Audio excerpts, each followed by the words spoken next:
on risque d'avoir de nouveau le paludisme en Algérie.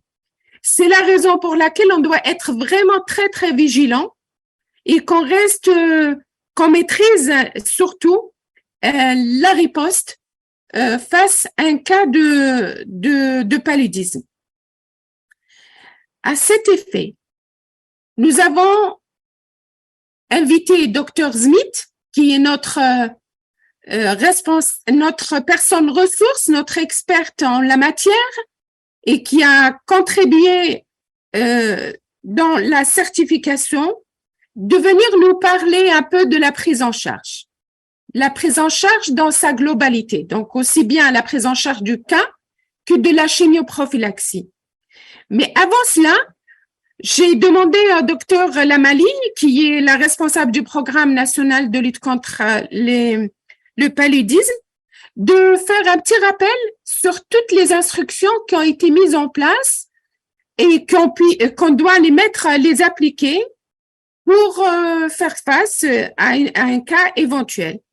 Et avec nous, il y a aussi Dr Hamadi de l'INSP, que pour toutes les questions qui peuvent être, vous le savez, Dr Hamadi, je pense que tout le monde la connaît, c'est la chef de département au niveau de l'INSP, mais c'est aussi, elle est la responsable du paludisme au niveau de l'INSP et la chef de service du laboratoire national de référence PALU. Et à l'occasion, je rappelle que c'est-à-dire, vous savez que le paludisme, c'est une maladie à déclaration obligatoire et que surtout, les cas doivent être, les lames doivent être transmises à l'INSP. Ce n'est pas pour un contrôle, parce qu'on connaît l'expertise, on connaît la compétence de nos médecins, mais c'est surtout comme c'est un laboratoire de référence, il doit avoir tous les cas et aussi les types de palus qui circulent au niveau de notre pays. Voilà, sans trop tarder, j'ai demandé à Dr Lamali de nous faire ce petit rappel des instructions. Merci à tous et bonne séance.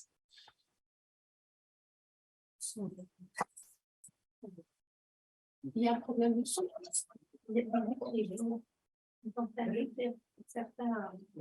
Ah oui, voilà. Je pense que maintenant, c'est la communication. Ah, d'accord. OK. OK, alors pour la salle, on n'a pas besoin. C'est bon. هذا présentation. ايه سنت ايه واحد هذا صباح علينا القمير ديالي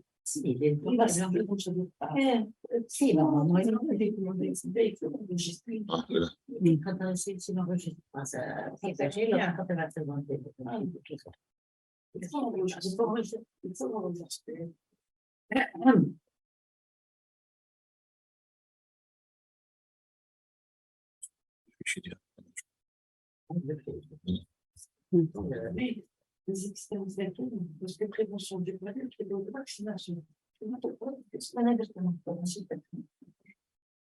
Non, pas c'est de tout.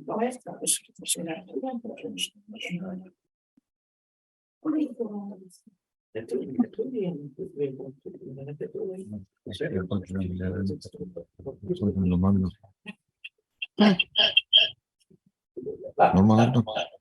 C'est normal, هذا تخرج من يشوفوا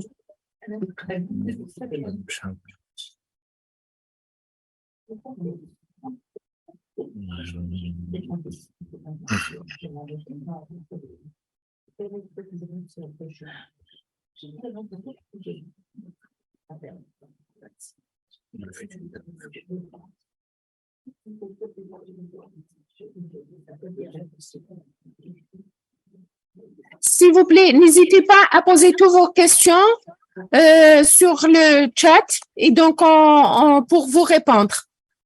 Et aussi, je vous informe qu'il y aura d'autres sessions au besoin pour aussi rappeler soit les procédures ou rappeler la prise en charge. Merci.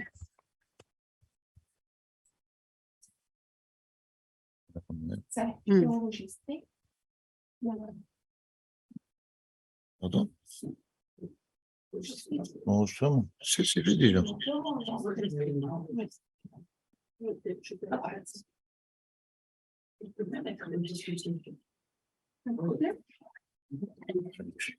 C'est bon, ouais.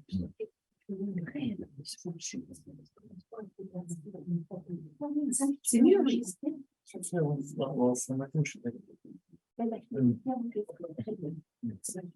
C'est mieux. Bien sûr. Je peux, c'est bon. Bonjour tout le monde, c'est un plaisir de vous, c'est un plaisir de vous rencontrer aujourd'hui pour une formation sur le paludisme et je vous remercie au préalable d'avance pour votre participation. Donc, juste pour rappeler que la lutte contre le paludisme a toujours été une priorité pour l'Algérie. Nous avons, beaucoup d'efforts ont été déployés pour obtenir la certification. Parmi les mesures, donc, dans le cadre des procédures de certification d'élimination du paludisme, il fallait élaborer un plan de prévention de la réintroduction, mais bien au préalable, nous avons élaboré des procédures opérationnelles standards. Ces procédures, donc, étaient indispensables, c'est-à-dire dans le cadre de la mise en œuvre de toutes les activités conformément aux recommandations de l'OMS.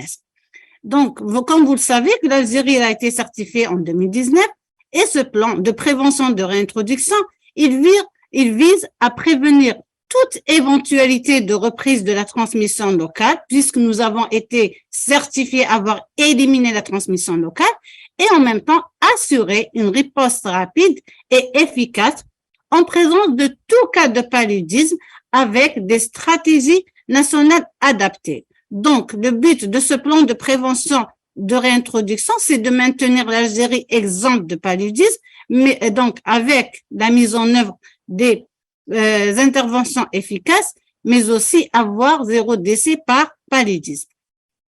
Les procédures qui ont été élaborées dans le cadre de la certification d'élimination du paludisme ont concerné d'abord la surveillance épidémiologique. Donc, c'est un manuel qui a été élaboré et qui concerne les procédures opérationnelles standards de la surveillance épidémiologique et entomologique.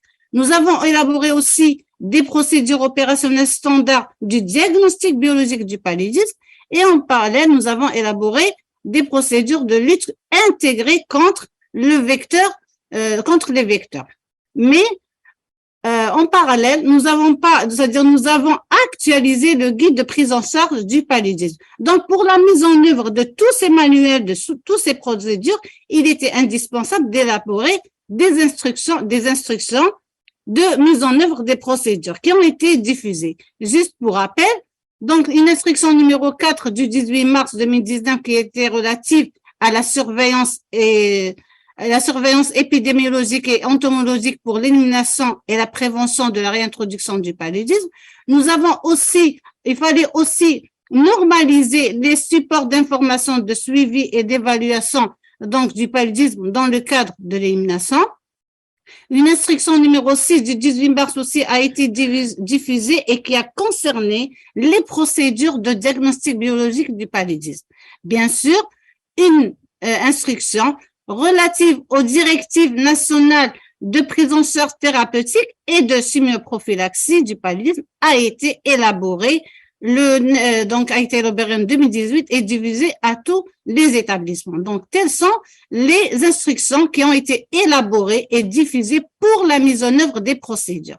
Maintenant, juste pour vous rappeler que, en ce qui concerne l'instruction relative aux procédures de surveillance pour l'élimination et la prévention de la réintroduction, elle concerne la surveillance épidémiologique qui repose sur la détection, donc il fallait dépister, il faut détecter le cas de paludisme, la notification rapide de tout cas de paludisme, donc qui doit être cette notification dans les 24 heures, et d'une réaction rapide par l'investigation, donc c'est une enquête autour du cas qui doit être faite rapidement et la riposte dans les délais. Je rappelle aussi que l'investigation autour de tout cas de paludisme doit être faite au plus tard dans les 48 heures. Mais toujours en parallèle, ce qui concerne, nous avons la surveillance épidémiologique, mais il ne faut pas oublier la surveillance entomologique, étant donné que le paludisme, c'est une maladie vectorielle, donc la surveillance entomologique s'impose aussi, c'est en parallèle, elle repose sur les prospections régulières en matière donc en particulier qui doit être renforcée durant la période de risque, c'est-à-dire la période de septembre jusqu'à décembre, notamment si on identifie donc que ce soit le vecteur donc stade larvaire ou au stade adulte, des mesures de lutte doivent être appliquées. Donc cette instruction, c'est pour les procédures de surveillance épidémiologique et entomologique. Dans cette instruction, nous avons donc nous avons élaboré et diffusé donc des annexes de mise en œuvre, puisqu'on a dit que la notification doit être faite. Donc nous avons élaboré une fiche de notification qui permet la codification du cas de paludisme. Nous avons aussi l'annexe 2 qui représente la fiche d'investigation épidémiologique et entomologique autour des cas de paludisme. Donc, tout cas doit être investigué. C'est la fiche d'investigation qui est standard, qui doit être utilisée lorsqu'il y a un cas de paludisme. L'annexe 3, elle concerne fiche d'investigation autour de foyers de paludisme. Et l'annexe 4, qui a constitué un rappel de classification des cas de paludisme et des définitions des cas de paludisme et définition de foyers de paludisme. Voilà ce qui concerne l'instruction relative à la surveillance épidémiologique et entomologique.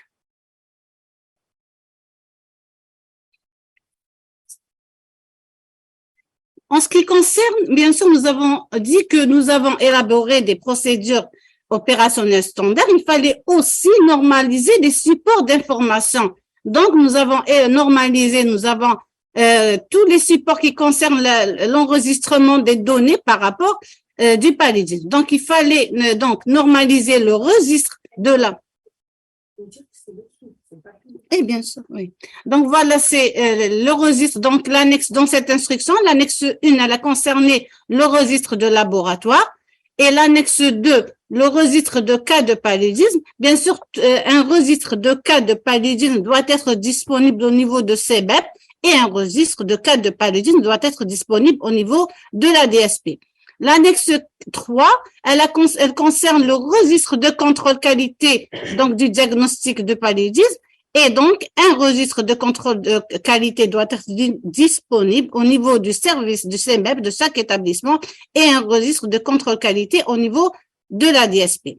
Juste pour rappeler aussi, il faut, donc, l'annexe 4, un registre de foyer. Donc, nous avons normalisé le registre de foyer qui doit être disponible au niveau de la DSP. Et l'annexe 5, elle concerne les supports du rapport hebdomadaire. Donc, juste pour donner les informations de la surveillance, puisque il faut maintenir la surveillance du paludisme. Donc, un support du rapport hebdomadaire, c'est-à-dire que chaque semaine, un rapport est effectué qui a été donc mis à disposition des établissements et un support, l'annexe 6, qui est relatif au support du rapport mensuel. Le support du rapport mensuel, c'est-à-dire l'activité qui a été effectué durant tout le mois, qui doit être, donc c'est un rapport qui doit être effectué par chaque CEMEP d'établissement et bien sûr la direction de la prévention au niveau de la DSP doit élaborer donc la récap des rapports mensuels effectués par les CEMEP. Et en dernier, l'annexe 7, elle représente le support du rapport annuel. Donc tout ça, c'est des supports qui ont été normalisés et mise en place au niveau notamment des wilayas du Sud, là où le paludisme a été beaucoup plus notifié.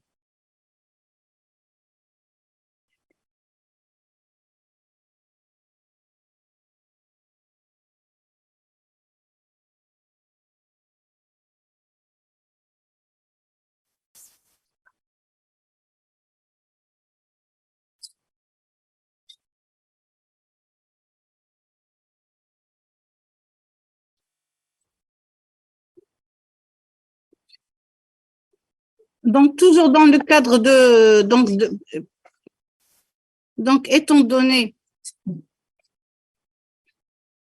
donc, dans le cadre, donc, par rapport à toutes ces procédures qui ont été mises en place, cela nous permettra, bien sûr, dans le cadre de la surveillance, nous sommes tenus d'élaborer un rapport, même nous, autant que central pour l'OMS par rapport aux activités déployées. Et on est tenu dans ce cadre d'élaborer des indicateurs de performance, c'est-à-dire par rapport à la qualité, pour pouvoir se positionner par rapport aux données que nous avons recueillies. Est-ce qu'on est dans les bonnes, c'est-à-dire dans de bonnes conditions, toutes les données sont conformes, ou bien il faudrait renforcer la surveillance pour éviter, bien sûr, la reprise de la transmission.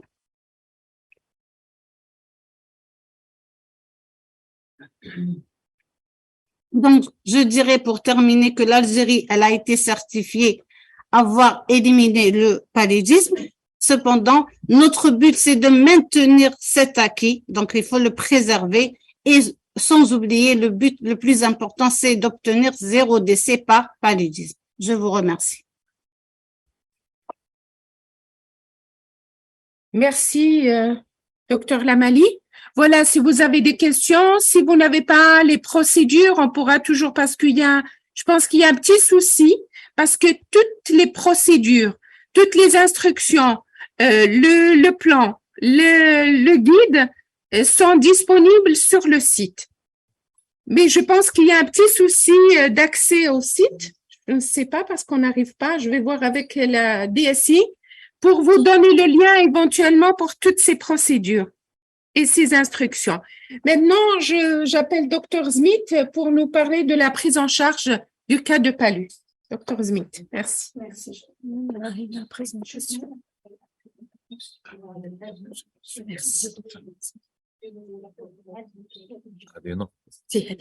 هذه نغلقوها هذه سيبوا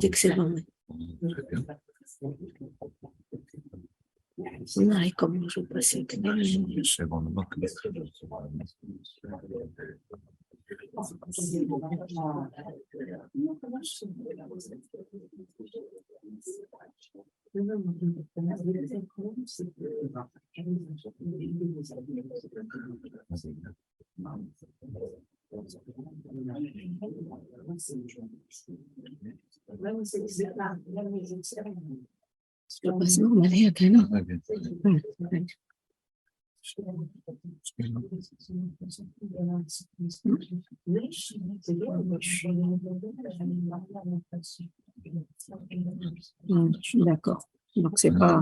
D'accord. Bonjour. C'est Dr Smith. Donc, on m'a demandé de vous présenter la prise en charge du paludisme, que ça soit une prise en charge sur le plan curatif ou encore prophylactique. En principe, vous avez déjà le guide, vous savez très bien, c'est juste pour rafraîchir un petit peu la mémoire pour vous parler du paludisme. Donc, alors, il faut savoir que c'est un problème de santé publique, c'est la plus fréquente des maladies fébriles d'importation, grave chez la femme enceinte, l'enfant de moins de 5 ans, 4e cause de mortalité infantile en Afrique. Alors, le traitement curatif. Alors, vous savez que il y a eu un guide de prise en charge et on avait retenu certaines molécules pour qu'on soit tous au même diapason pour traiter de la même manière un cas de paludisme. Et donc, on a introduit déjà les combinaisons à base d'artémisinine en 2016. Bien avant, en 2007, déjà, on a adhéré aux recommandations de l'OMS pour introduire ces molécules et on a gardé ces molécules-là en 2016 lorsqu'on a réactualisé le guide et on a introduit une seule molécule, il y en a plusieurs, il y en a 5, mais on a introduit une seule, c'est l'artéméter-luméfantrine. Et on a introduit la primaquine. La primaquine, c'est en 2016 qu'elle a été introduite. Et ça, c'est pour la certification, justement, pour arriver à 0 cas autochtone. Et donc, on fallait introduire la primaquine qui a une action anti-gamétocyte et également anti-hypnozoïde. Nous avons gardé la chloroquine et l'artésunate a été aussi introduite en 2007, mais qui était en deuxième intention. En 2016, elle a pris la place de la quinine, elle est devenue la première intention. Et on a gardé également la quinine. Donc, nous avons 5 molécules pour la prise en charge d'un cas de paludisme confirmé. Alors, quelles sont les stratégies thérapeutiques? Alors, lorsqu'il s'agit d'un paludisme simple, alors lorsqu'on a un plasmodium falciparum, donc un paludisme simple à plasmodium falciparum. C'est une bithérapie. C'est à base d'un dérivé des combinaisons d'artémisinine, l'artéméter-luméfantrine, et associé, ce qu'on n'avait pas dans les autres guides, c'est l'association de la primaquine. Alors, comment on donne ce traitement? Alors, c'est normalement l'artéméter-luméfantrine, c'est en heures, c'est 60 heures. C'est une cure de 24 comprimés, et pour éviter de tomber dans le H0, H8, H24, H36, H48, H60, on a facilité la tâche et on a fait en sorte que ça soit les 60 heures en 3 jours. Les comprimés, c'est 4 comprimés par prise, 2 fois par jour, ça nous fait 8 comprimés jour, et pendant 3 jours, ça nous fait la cure de 24 comprimés. Donc, on facilite la tâche, 24 comprimés la cure, plus la primaquine. La primaquine en dose unique lorsqu'il s'agit d'un falciparum, c'est l'action pour réduire la transmission, c'est donc action antigamétocyte. Une seule dose unique, c'est à raison de 0,25 mg kilo. C'est des comprimés qu'on a reçus, c'est un don de l'OMS. C'est au début, la première fois, on a reçu des comprimés à 7,5. Cette fois-ci, on a eu des comprimés à 15 mg. Sachez que la primaquine, ce n'est pas pour traiter le paludisme quand il s'agit d'un falciparum ou même pour les autres, c'est pour donc réduire la transmission, donc c'est pour éviter qu'on garde les gamétocytes au niveau du sang ou encore les hypnocytes au niveau du foie, des hépatocytes. Donc, qu'on la donne le premier jour, le deuxième jour, le troisième jour, 10 jours après, l'essentiel, c'est de donner cette cure, cette dose de primaquine, parce que je sais qu'on va dire que nous n'avons pas la primaquine qui est disponible tout de suite, le temps de l'avoir et tout. Ce n'est pas un souci, c'est pas pour traiter le cas, c'est pour réduire la transmission. Donc, artéméter, luméfantrine plus primaquine.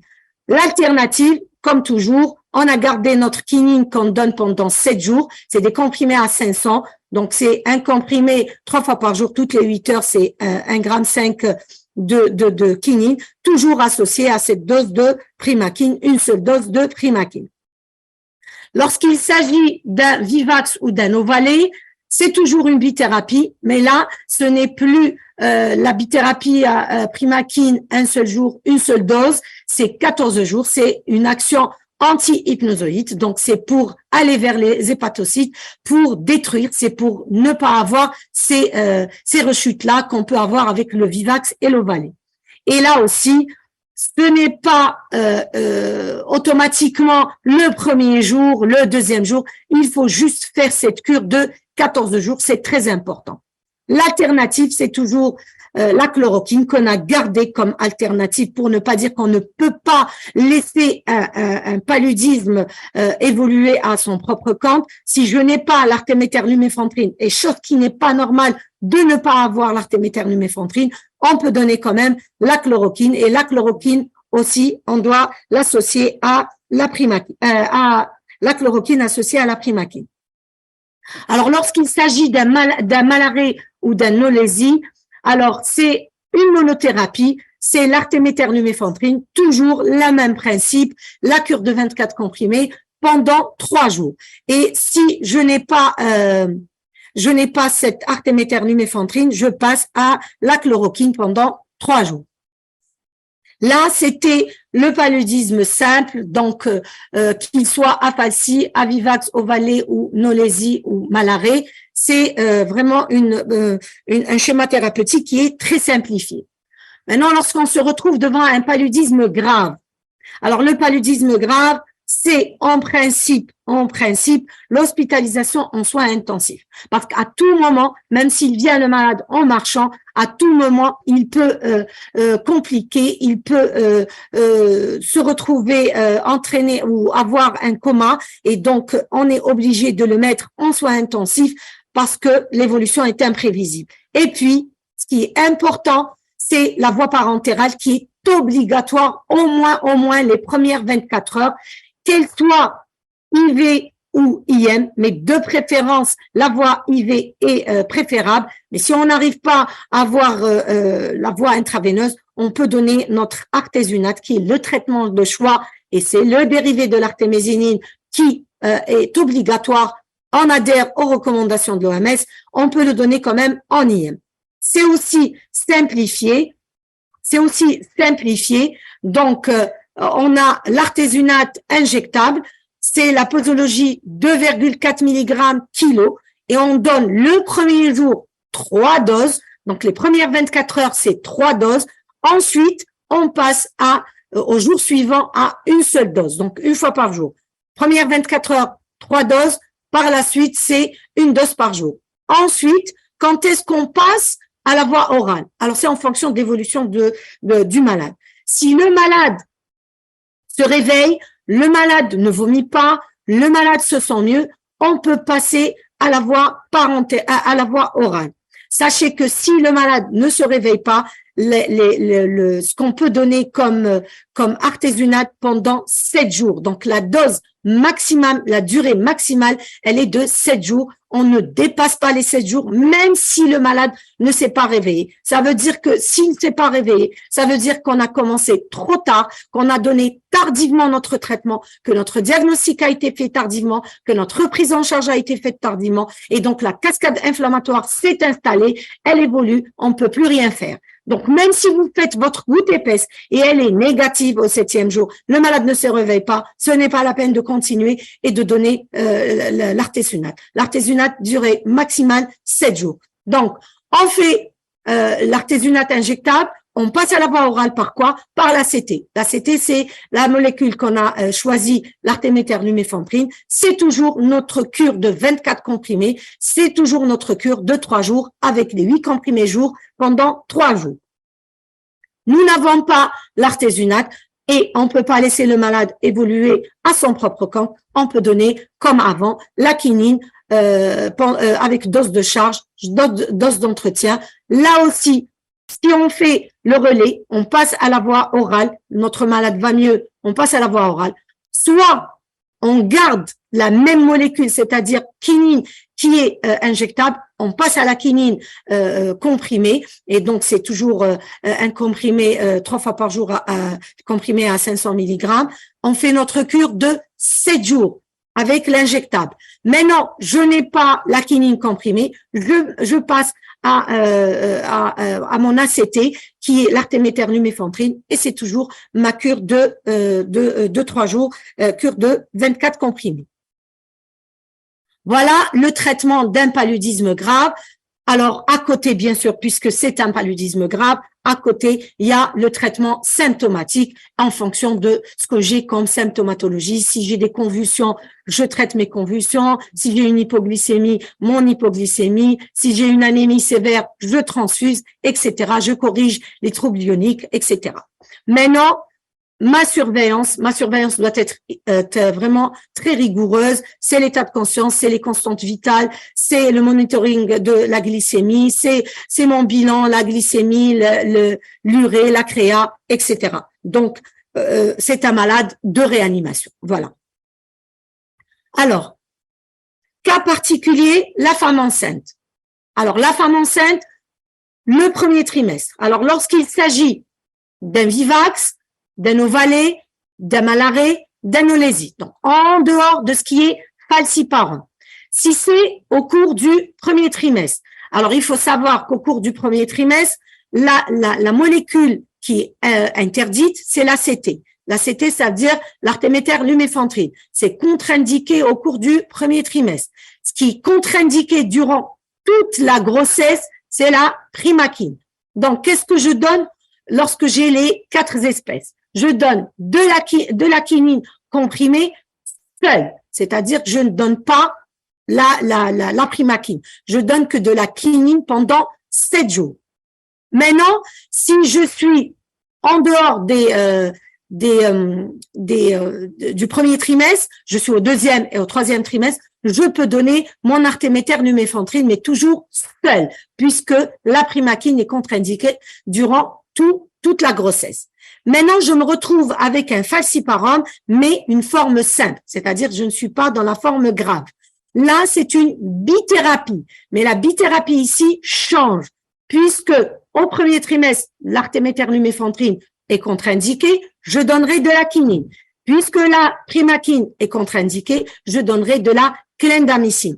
Nous avons introduit la clindamycine dans notre prise en charge, mais nous avons introduit que de la clindamycine qui est injectable. Et l'injectable, c'est 10 mg kilo toutes les 8 heures, en IV bien sûr, pendant 7 jours. Voilà la bithérapie lorsqu'il s'agit d'un paludisme à Plasmodium falciparum, mais un paludisme qui est simple. Maintenant, je me retrouve au 2e et 3e trimestre. Là, je peux reprendre mon artéméter-luméfantrine, mais toujours seul, puisque la primaquine est contre-indiquée. Si je suis devant un accès grave, devant l'accès grave, l'artésunate ne présente aucune contre-indication au cours de la grossesse, donc je peux la donner pendant alors, si je suis au 1er trimestre, je donnerai l'artésunate, et après, si je dois faire un relais, je le ferai par la chimie. Je ne peux pas donner l'artéméter-luméfantrine. Maintenant, je suis au 2e, 3e trimestre, je donnerai l'artésunate et mon relais, je peux passer mon relais par l'artéméter-luméfantrine. Donc, il n'y a aucune contre-indication au cours du 2e, 3e trimestre.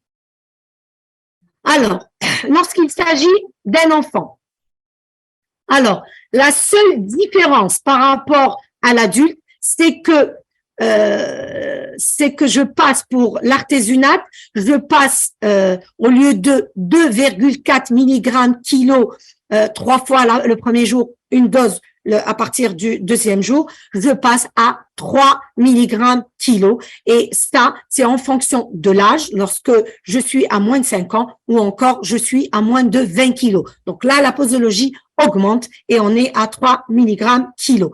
Par contre, pour les autres molécules, c'est bien sûr en fonction du poids et on calcule en prenant le poids et on calcule les autres molécules. Alors, là, on passe au déficit en G6PD. Vous allez me dire que on est en Afrique, il n'y a pas de problème puisque nos malades, ils prennent déjà du Bactrim, on n'a jamais eu de problème. Mais toujours est-il que lorsqu'on donne de la primaquine pendant 14 jours, on est obligé de faire le dosage du G6PD parce qu'il y a beaucoup de risques. Et si il y a un déficit en G6PD, la posologie, la durée change, c'est 0,75 mg par semaine.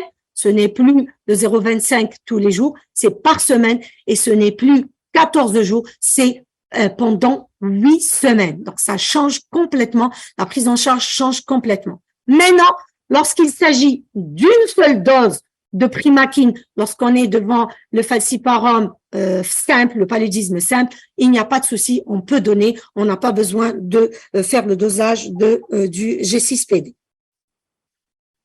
Alors, une autre particularité, c'est l'échec thérapeutique. Alors l'échec thérapeutique, c'est quoi l'échec thérapeutique?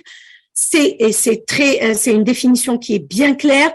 C'est la persistance de la fièvre ou l'augmentation ou l'aggravation des signes cliniques avec persistance du plasmodium dans le sang après 3 jours de traitement. C'est clair, c'est une définition qui est claire et nette.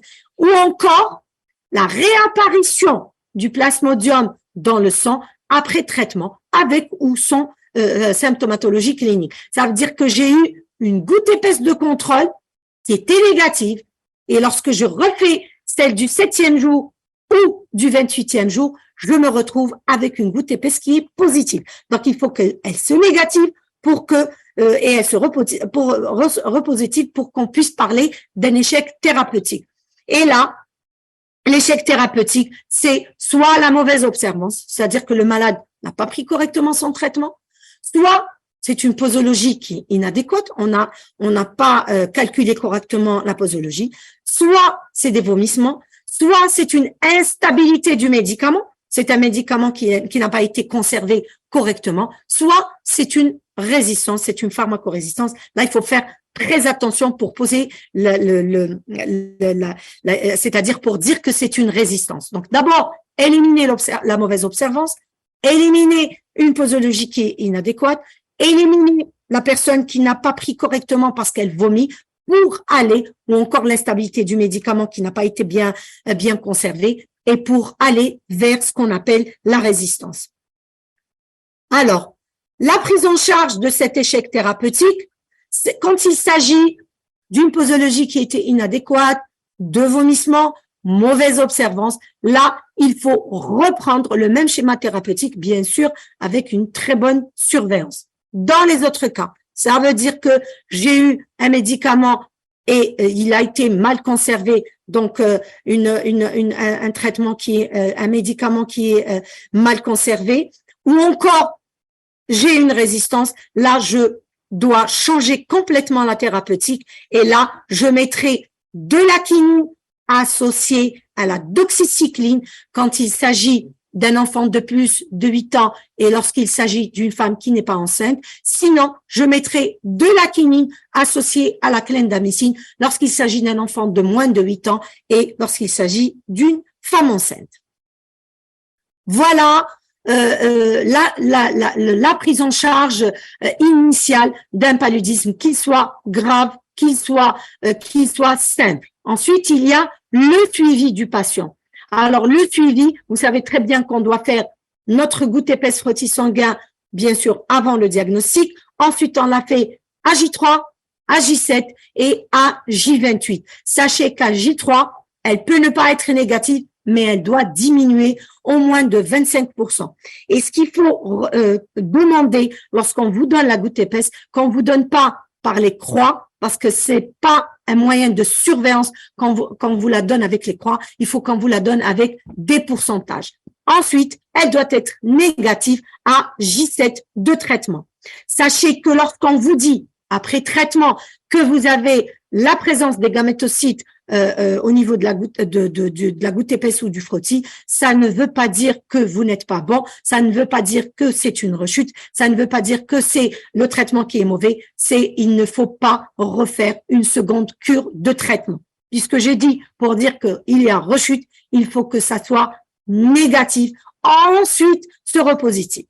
Alors, vous allez me dire les TDR, les tests de diagnostic rapide. On peut poser le diagnostic avec les tests rapides. C'est introduit, c'est recommandé par l'OMS.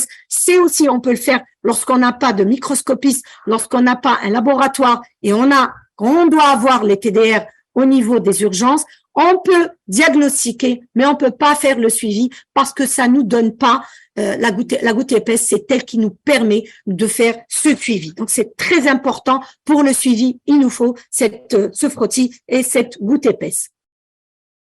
Donc, voilà pour ce qui est du traitement curatif, les stratégies thérapeutiques qui sont dans notre guide de prise en charge.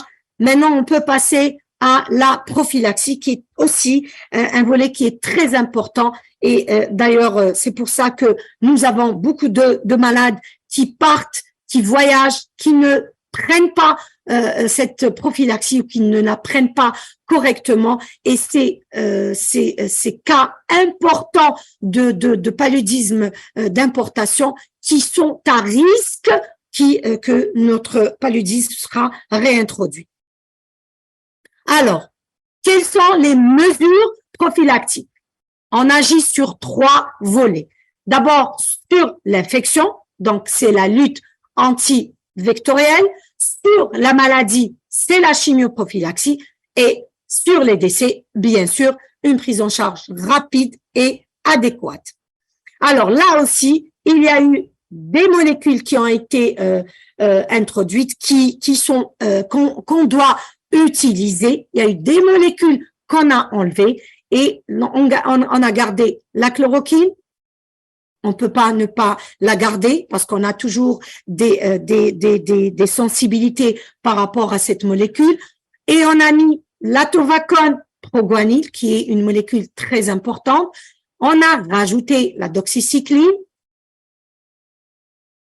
C'est parti. C'est parti.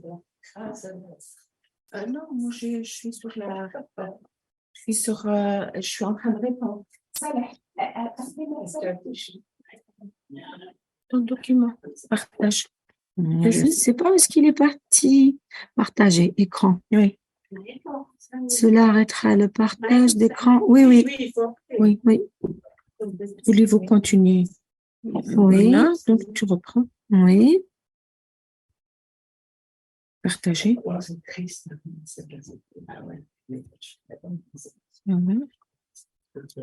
Et après, pourquoi Après, ça tu part pas? Et puis, ça y est, on le voit. Non, mais là, pour aller faire les grands écrans. C'est bon, Ah. comme ça? Voilà. Alors, les molécules donc retenues, chloroquine, atovacone, proguanine, doxycycline et bien sûr la fameuse molécule, la mefloquine, qu'on ne met plus dans le traitement curatif. Ça, c'est très important. Alors, lorsqu'on est au sud, lorsqu'on est au niveau des frontières, c'est très important. C'est pas du tout la même chose quand on est au nord. Il y a d'autres choses à faire par rapport à juste donner ce traitement pour la chimioprophylaxie. Donc, il y a la sensibilisation des migrants et des populations mobiles. Il faut donner des livrets, il faut donner des dépliants, il faut tout expliquer sur cette maladie. Il faut leur dire qu'il faut utiliser des moustiquaires imprégnés. Il faut faire un diagnostic rapide devant toute fièvre. Lorsqu'ils rentrent aux frontières, ils sont fébriles, il faut penser au paludisme. Ensuite, il faut distribuer la chimioprophylaxie. Et bien sûr, il faut mettre un système de veille pour le dépistage périodique chez les populations à risque. Et bien sûr, il faut mettre des mécanismes de coordination entre les différents pays frontaliers. Alors, pour les voyages internationaux, il y a une prophylaxie qui est donnée, une chimioprophylaxie qui est donnée, mais également il y a des conseils aux voyageurs pour se prémunir contre les piqûres de moustiques, sachant que il n'y a aucune chimioprophylaxie qui est efficace à 100%. Donc, si une personne revient et elle vous dit j'ai pris correctement mon traitement et elle fait de la fièvre, il faut penser au palu, il faut faire cette goutte épaisse frottis sanguin. Alors, d'abord, on commence par cette prophylaxie non médicamenteuse, ce qu'on appelle conseil aux voyageurs, et donc les mesures pour se prémunir contre les piqûres de moustiques. Donc, on sait que le moustique pique le soir du coucher au lever du soleil, donc on demande aux voyageurs d'éviter de sortir à ce moment-là, porter des vêtements longs, amples, de couleur claire le soir si c'est possible, et imprégnés d'insecticides, mettre des répulsifs au niveau des parties découvertes du corps, des moustiquaires aux portes et aux fenêtres, dormir sous des climatiseurs, dormir sous des moustiquaires imprégnés d'insecticides de longue durée d'imprégnation. Ces conseils sont très importants. Il n'y a pas que le paludisme, donc c'est se protéger contre toutes les maladies vectorielles. Ensuite, il y a cette prophylaxie médicamenteuse et comment on fait le choix des antipaludiques. Donc, c'est en fonction de la région visitée et là, l'OMS met à jour une cartographie qui change en fonction des données de chaque pays et dans chaque pays, il y a des zones qui diffèrent. Donc, elle est mise à jour presque tous les 6 mois à 1 an. Donc, on a cette cartographie qui est mise à jour. C'est en fonction de l'âge, du poids, d'une femme enceinte, des antécédents pathologiques, des éventuelles contre-indications et des intolérances également. Alors, on pratique. Ce qui est bien, c'est qu'on pratique, on choisit en fonction de la tolérance, de la simplicité du schéma et bien sûr des ressources financières. Alors, sachez que l'atovacone, proguanine et la doxycycline sont les traitements recommandés en première intention. Ils ont une efficacité élevée et comparable. La mefloquine est envisagée en deuxième intention. Elle a la même efficacité, mais effet secondaire. Donc, sinon, c'est la même efficacité, mais en raison de ces effets secondaires, on la laisse en deuxième intention. Donc, on préfère la malarone, donc l'atovacone, proguanine et la doxycycline pour passer à la mefloquine. Alors, comment on va prendre cette prophylaxie? Alors, lorsqu'on est en zone 1, ce qu'on disait avant, la zone 1, c'est-à-dire où je n'ai pas de falcie ou encore je n'ai pas de chloroquinorésistance, je ne donne rien, je prendrai que la prophylaxie non médicamenteuse, donc comment se prémunir contre les piqûres de moustiques. Maintenant, si je suis dans la zone B, communément la zone 2, où il y a une chlororésistance et donc j'ai le falciparum, là, je mettrai la prévention non médicamenteuse, mais également la prévention médicamenteuse et ça sera à base de chloroquine. La chloroquine, comment je la donne? Je la donne la veille du voyage, pendant le séjour, 4 semaines après et c'est à raison de 1 comprimé jour. C'est très lent, mais bon, on est obligé de donner ça. Ensuite, si je suis dans la zone C et D, c'est-à-dire 3 et 4, où j'ai une très forte résistance ou encore j'ai une polyrésistance, dans ce cas-là, je ferai toujours ma prévention non médicamenteuse avec les conseils que je donnerai, mais là, je donnerai soit l'Atovacone Proguanil, qui est la meilleure molécule. Pourquoi? D'abord, il n'y a pas d'effet secondaire et parce qu'on la donne que juste 1 semaine après le retour. Donc, on la donne la veille, pendant et 1 semaine. C'est-à-dire que c'est pas astreignant. On risque pas d'oublier ces médicaments lorsqu'il s'agit de 4 semaines. Donc, c'est 1 comprimé jour, la veille, pendant et 1 semaine après. Sinon, ça sera la doxycycline et cette doxycycline, elle est donnée également la veille, pendant 4 semaines après. C'est à raison de 1 comprimé jour, donc c'est des comprimés à 100 mg, c'est 1 comprimé jour.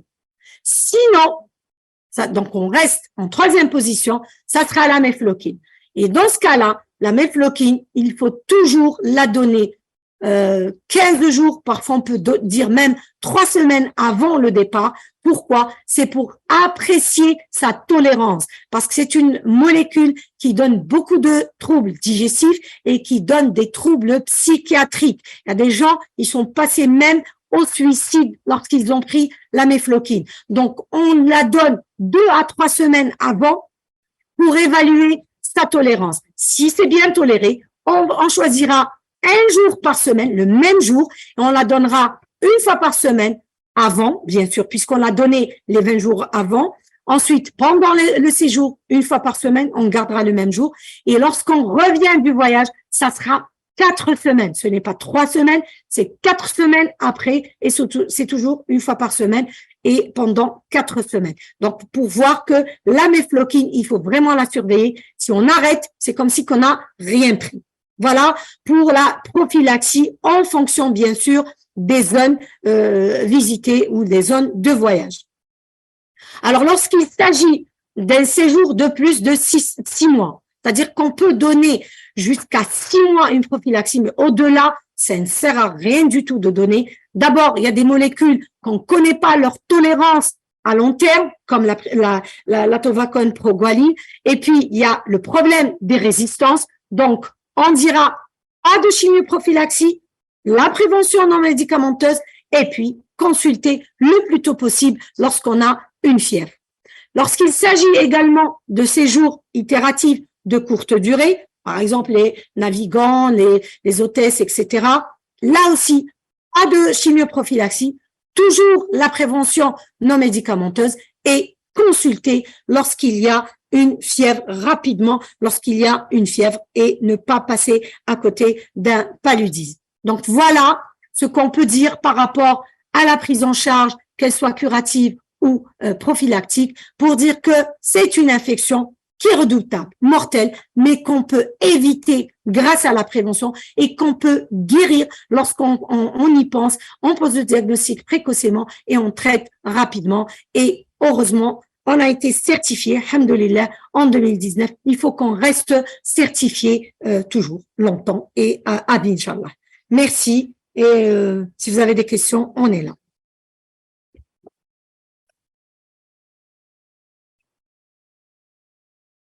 Merci, docteur Smith. Appelez-moi pour cette présentation complète. Vous avez brossé un tableau complet, aussi bien de la prise en charge que pour la chimioprophylaxie. Je pense que s'il y a des questions Nos experts sont là, donc aussi bien Dr Smith qui vient de donner qui vient d'expliquer la prise en charge, et que s'il y a aussi d'autres questions relatives à la surveillance éventuellement.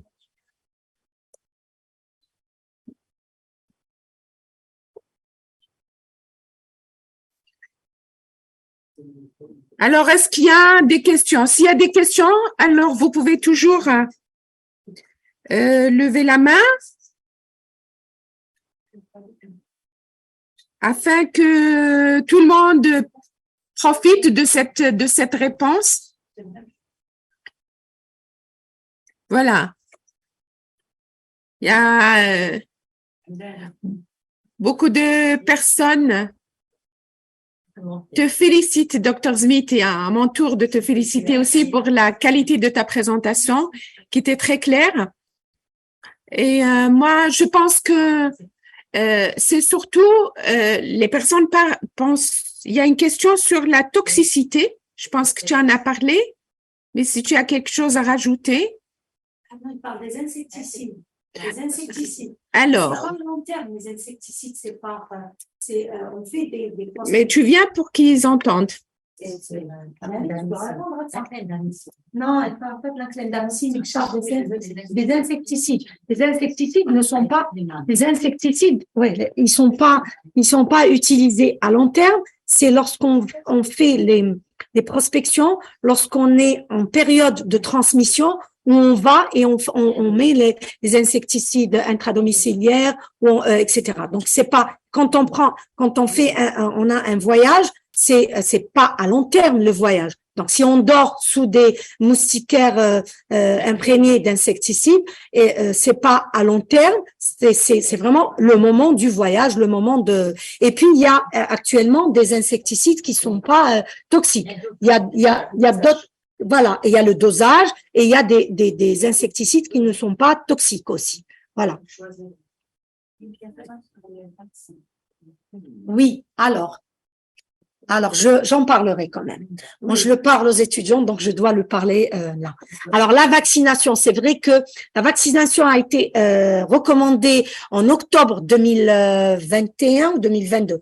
2021, donc c'est bon, ça a été recommandé, mais c'est pour les pays de moyens et de forte endémicité. Donc, c'est pas pour n'importe quel pays. Et ça a été, il y a eu d'abord en 2019, il y a eu une étude pilote, il y avait 3 pays, le Ghana, le Malawi, il y avait un autre pays où ils ont commencé à faire l'essai et ça a très bien donné. Ils ont trouvé que on pouvait éviter 4 sur 10 le paludisme. Et en 2021, donc en octobre, ça a été recommandé. Et c'est dans ces pays-là, et c'est dans leur calendrier vaccinal, c'est à partir de 5 mois, c'est 4 doses, et ils choisiront eux-mêmes, chaque pays choisira, c'est dans leur propre calendrier vaccinal. C'est comme nous, le PEF. Donc, leur calendrier vaccinal, ils commencent à l'introduire à l'âge de 5 mois, et c'est 4 doses. Et c'est pour les pays de faible, de moyen et de forte endémicité, donc pas tous les pays pour introduire ce vaccin. Voilà pour le vaccin antipaludique. Merci. Je pense qu'il y a une question pour le slogan. Le slogan, vous savez, on suit toujours l'Organisation mondiale de la santé, donc ce n'est pas encore, ils n'ont pas encore partagé. C'est à l'approche de la journée qu'il y a la publication il y a la publication du slogan. Là, il y a une question sur les doses pédiatriques. Il y a Smith. Alors, les doses pédiatriques, c'est en fonction du poids. Et vous avez dans notre guide où on a fait exactement avec le poids inférieur à 3 kilos, entre 3 et 10 kilos, à partir de 10 et 15. Donc, vous avez dans le guide toutes les posologies en fonction du poids. Donc, il n'y a aucun souci. Vous rentrez dans le site du ministère et vous allez trouver, c'est fait c'est très pointueux. Voilà, normalement c'est bon. Voilà, c'est sur les directives aussi. Les instructions, on a mis avec le poids, on a bien précisé. Juste, j'insiste pour vous dire que tout cas de paludisme doit être hospitalisé. Je sais que il y a Tamana qui va intervenir et dire qu'on se retrouve entre septembre et décembre avec des 1000 et des 1000 malades.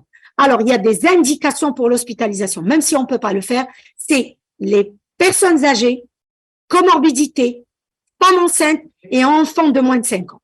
Donc ça, c'est obligatoire et ne serait-ce les 3 premiers jours. On est obligé de les hospitaliser.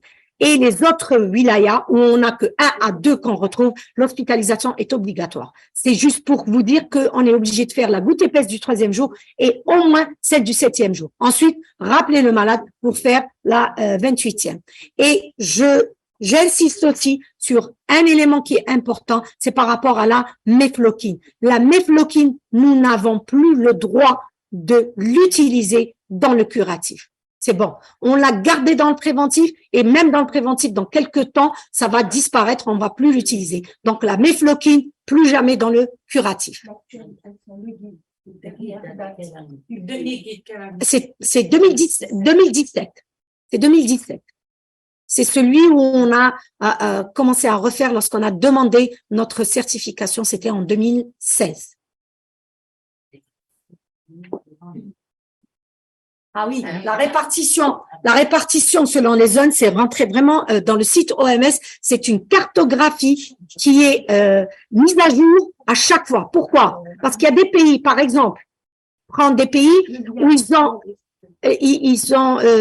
dans un pays, ils ont des zones. Il y a des zones où il y a le palu, on doit prendre une chimioprophylaxie. Des zones, je vous donne le Brésil. Quand on est parti, nous, jouer la Coupe du Monde, eh ben, on est parti dans des endroits où il n'y avait pas de palu, donc il n'y avait pas on n'a pas donné de chimioprophylaxie. Et on leur demandait, c'est pour ça que je dis conseil aux voyageurs, leur demandez, si vous devez bouger, vous devez changer d'endroit, vous nous dites où vous allez pour voir la cartographie et dire c'est une zone où il y a le paludisme ou pas, pour donner la chimioprophylaxie. Et ces zones-là changent et chaque pays donne les données à l'OMS et l'OMS fait cette cartographie, elle la met à jour. Voilà.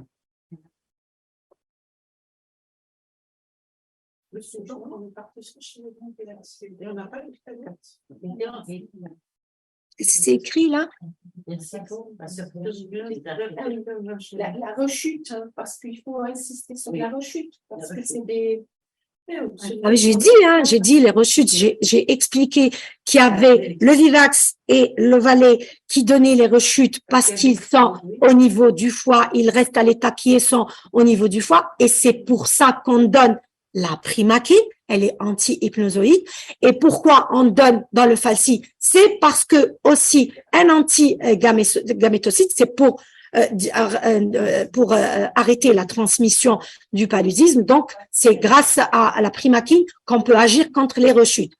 Par contre, j'ai lu surveillance des Africains. J'ai pas compris la question. Comment on peut surveiller? J'ai pas compris. On peut pas les surveiller, on peut pas les obliger à faire des gouttes épaisses, on peut pas les obliger à, je sais pas comment, c'est la surveillance aux frontières. C'est surveiller la surveillance aux frontières et j'en ai parlé tout à l'heure. Donc, il faut expliquer, donner des dépliants, donner de la chimioprophylaxie, traiter quand il y a une fièvre, coordination entre les différents pays. Donc, c'est là où on doit vraiment agir. Sinon, ceux qui sont en Algérie, c'est vraiment être symptomatique et aller consulter. Donc, alors, s'il y a des voyageurs qui ont... Et donc, ils font le va-et-vient durant l'année. Alors, le va-et-vient, c'est quoi un va-et-vient?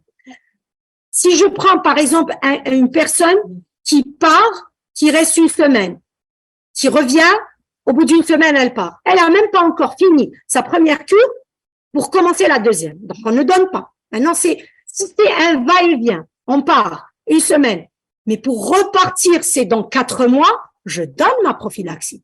C'est long. C'est lent. Donc là, je donne. Mais si j'ai pas encore fini ma première cure, je peux pas redonner. Donc, ça dépendra de ce va-et-vient, de combien de temps entre les 2 voyages. Mais si c'est toutes les semaines, non, je ne donne pas. Et donc, ma prévention, ça sera ce conseil aux voyageurs qui est très important. Il faut avoir l'humilité de prévention. Il est autochtone. Non, il faut qu'il soit piqué, tout le temps piqué, tout le temps piqué. Et ça met du temps pour... Il y a on une est là, question. c'est pas acquis, Et moi, là-bas, et 15 jours en Algérie, tu dis, c'est... Ça va, ça va rester. C'est itératif. C'est itératif. Oui. C'est itératif, donc c'est pas la peine. La chimioprophylaxie est structurée, évidemment. S'il vous plaît, je pense qu'on est là pour voir comment on doit prendre en charge. Parce que là, il y a des choses par rapport à la chimioprophylaxie, par rapport aux médicaments. La DGPPS, on fait des réunions régulièrement avec la PCH pour s'assurer que le médicament est disponible. Donc, jusqu'à présent, on ne nous a pas signalé une rupture des médicaments. Nulle part. Donc, s'il vous plaît, si vous avez une rupture, mettez-nous au courant. Donc, vous ne pouvez pas écrire des choses alors que ce n'est pas le cas. Par ailleurs, je demande au moins au service des urgences de disposer des molécules d'urgence. Là, au moins ne fût-ce que pour donner la première dose, parce que c'est vrai que quand on parle d'une wilaya où on n'a pas beaucoup de cas, donc ils peuvent avoir un petit stock d'urgence. Et à ce moment-là, on pourra toujours faire appel. Il y a la régulation qui se fait entre les structures, et donc de prendre en charge le cas. Et à côté de ça, c'est vrai qu'on nous dit oui, c'est le basique, c'est d'avoir un site. Nous travaillons d'arrache-pied. Nous avons mis en place ce site dans lequel nous avons mis toutes les directives. Il y a un petit souci avec le site actuel du ministère. Monsieur le directeur de la DSI, donc du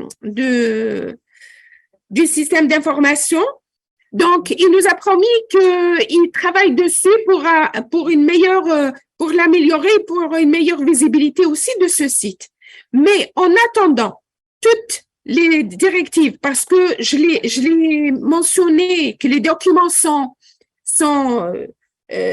sont lourds, donc on peut pas les transmettre comme ça par email. Par contre, les directives, on va les envoyer via la prévention, via intranet. Donc, rapprochez-vous de l'intranet. On va renvoyer toutes les directives.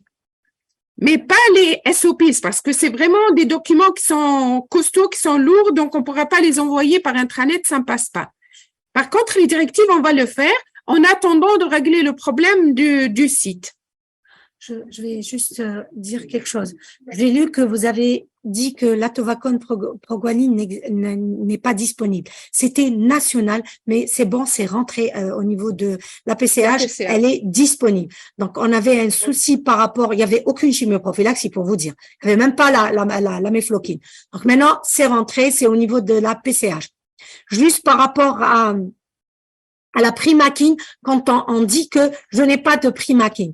J'ai dit tout à l'heure que ce n'était pas le traitement du paludisme. La primaquine, c'est pour éviter les rechutes, c'est pour éviter la transmission. Donc, je la donne le deuxième jour, je la donne le troisième jour. Je rappelle le malade, il revient. Dès que je l'ai, dès qu'elle est disponible, je dois donner la dose de primaquine. Ce n'est pas obligatoirement le même jour. Ça, c'est important parce que c'est pas pour traiter l'épisode actuel. Donc, ça, c'est très important. Il faudrait juste compléter que la primaquine, elle est disponible. Oui. Un courrier officiel a été transmis, donc je ne vois pas. Voilà, la primaquine, voilà, on me le dit et c'est vrai qu'elle est disponible. Il faut la demander, elle est disponible. C'est un don de l'OMS et elle est disponible. Donc, on en a. Donc, il n'y a pas de souci. Alors, la primaquine, comme vous le savez, il y a des médicaments quand on n'a pas beaucoup c'est-à-dire la quantité est vraiment minime. Donc, on n'a pas, à ce moment-là, l'appel d'offres revient infructueux. Et on souffre beaucoup avec ces molécules quand on demande un nombre de comprimés. Donc, les laboratoires ne sont pas intéressés. Et à ce moment-là, l'appel reste infructueux. C'est la raison pour laquelle nous avons sollicité l'OMS pour qu'ils mettent à notre disposition la primaquine tout comme le praziquantel aussi. Donc, on a un souci réellement par rapport à ça. Par rapport à la clindamycine. Eh bien, la clindamycine, elle n'est pas disponible, mais quand on est parti au sud, on l'a trouvée. Elle était disponible. On était déjà étonnés, elle était disponible. Donc, c'est un problème de la PCH, mais normalement, elle doit être disponible, surtout par rapport à la femme enceinte. C'est très important. Mais bon, au sud, on la trouve. Alors là, il y a donnez-nous l'opportunité, vous êtes des hommes de terrain, mais on n'en doute pas du tout. C'est la raison pour laquelle aujourd'hui, on compte beaucoup sur vous. On a demandé à notre expert de venir parler de la prise en charge et on compte sur vous que vous allez former à votre tour aussi parce que vous disposez du cours maintenant, vous disposez des directives et donc à votre tour de jouer ce rôle aussi parce que si je parle des épidémiologistes, c'est votre rôle aussi de former les personnes, particulièrement en matière de surveillance et les cliniciens en matière de prise en charge et les parasitos et les laborants, enfin les microbiaux en matière de diagnostic. Donc, n'hésitez pas. Vous avez tous les documents, vous pouvez le faire et on vous remercie beaucoup. Donc là, vous nous posez des questions sur exprimez vos besoins. Vous voyez, vous posez des questions. Vous posez des questions sur le nombre, sur la disponibilité des médicaments. Donc, quand vous exprimez vos besoins en matière de médicaments, vous allez voir que c'est disponible et que quand ce n'est pas disponible, faites-nous signe pour qu'on puisse agir aussi avec la PCH. Donc maintenant, il y a quelqu'un qui parle de le nombre de cas. Vous savez, le nombre de cas, je pense qu'il y a deux choses qui sont importantes. Moi, je dis toujours le nombre de cas n'est pas important en soi quand les journalistes posent la question, mais c'est surtout la prise en charge. Est-ce qu'on a pu capter tous les cas? Est-ce que nous avons pu investiguer tous les cas? Est-ce qu'on a pu éviter la reprise de la transmission? C'est ça notre rôle et qu'on a pu sauver des vies. Et parce que pourquoi on dit l'objectif zéro décès, c'est de se dire, ça veut dire qu'on a tellement sensibilisé, on a tellement expliqué aux personnes qu'il faut, qu'est-ce qu'il y a lieu de faire, que tout cas de fièvre, et surtout dans des zones de provenance des zones endémiques où même on sait pas parce que nous n'avons pas fait une investigation entomologique, donc il y a un risque. À ce moment-là, faites en sorte que posez le diagnostic, essayez de voir si c'est un palu et le prendre en charge rapidement. Et c'est comme ça qu'on va sauver des vies. Donc, je pense que c'est tellement important. Alors, le nombre de cas, c'est vrai qu'en 2020, on a eu un grand nombre de cas. Et donc, on s'est rapproché des 3000, de 3000 cas. Mais ce n'est pas, ça varie d'une année à une autre. On est arrivé à 1200 cas et puis en 2020 on est arrivé à presque 3000 et puis en 2021 le nombre de cas a diminué de près de moitié. Mais je pense que là ce sont des cas importés. C'est toujours des cas importés, mais il faut faire attention. Donc, un cas importé, c'est tous les cas, si toutes les conditions sont réunies, donc on risque d'avoir une reprise de la transmission locale. Donc, voilà. Et je pense que Smith, elle a déjà expliqué que tous les cas, à l'exception de Tamaracet, où ils reçoivent beaucoup de cas parce que c'est frontière, ou d'autres lieux peut-être où quand ils ont beaucoup de cas et qu'ils ne peuvent pas les hospitaliser tous, à l'exception des personnes âgées, de la femme enceinte et des enfants de moins de 5 ans, là, il faut d'emblée les hospitaliser, quel que soit le lieu, mais ailleurs, il faut hospitaliser tout cas de paludisme. Voilà, je vous remercie. Je pense qu'on a répondu. Il y a une question, c'est pour le dépistage de cours de cas. Faut-il utiliser les TDR ou la TMS? Alors, là, vous posez une question. J'ai vu tout à l'heure une question sur les tests rapides. Les tests rapides sont disponibles. Donc, c'est aux structures de faire d'acheter ces tests pour les mettre surtout à disposition. Et moi, j'encourage surtout les services d'urgence d'utiliser cela. Mais par ailleurs, voilà, il y a Dr Smith qui va prendre. Moi, je viens de voir une question. Alors, quel est le paludisme le plus grave? Alors, il faut savoir que tout cas de paludisme est dangereux. Donc, mais ceux qui sont graves et qui peuvent donner des formes graves, c'est le premier, le falciparum. Ensuite, il y a le vivax, mais également le nolésie. Le nolésie, il est toujours cantonné en Asie du Sud-Est, donc il n'est pas encore arrivé chez nous, mais il peut arriver vu les voyages et tous les déplacements. Mais sachez que même le vivax est dangereux. Donc, il faut faire très attention. Lorsqu'on a un vivax, on se dit, c'est rien, mais il peut donner des formes graves. Voilà. Il fallait que je réponde à cette question. Merci, Dr Smith, mais je pense que je ne sais pas si tu as insisté sur la rechute parce que il y a une incompréhension de la rechute. J'espère bien que c'est compris maintenant, parce que quand on parle de rechute, donc il faut faire attention. Et voilà, donc je pense que voilà, les tests rapides sont disponibles, donc les structures peuvent les acheter, ils peuvent les utiliser, mais le gold standard, et je parle sous le contrôle du Dr Hamadi de l'INSP, reste la goutte épaisse. Voilà, donc je ne sais pas si tu as quelque chose à dire, Hamadi, viens. Parce que ça, c'est intéressant que tu dises quelque chose. Bonjour. Oui. Alors, pour l'enquête autour du cas, en général, on utilise les TDR, les tests rapides. Et lorsque les cas positifs au TDR, on leur fait le frottis goutte épaisse pour le suivi et pour le comptabiliser le nombre de parasites. Moi, je voulais intervenir pour quelqu'un qui avait demandé une formation sur le diagnostic.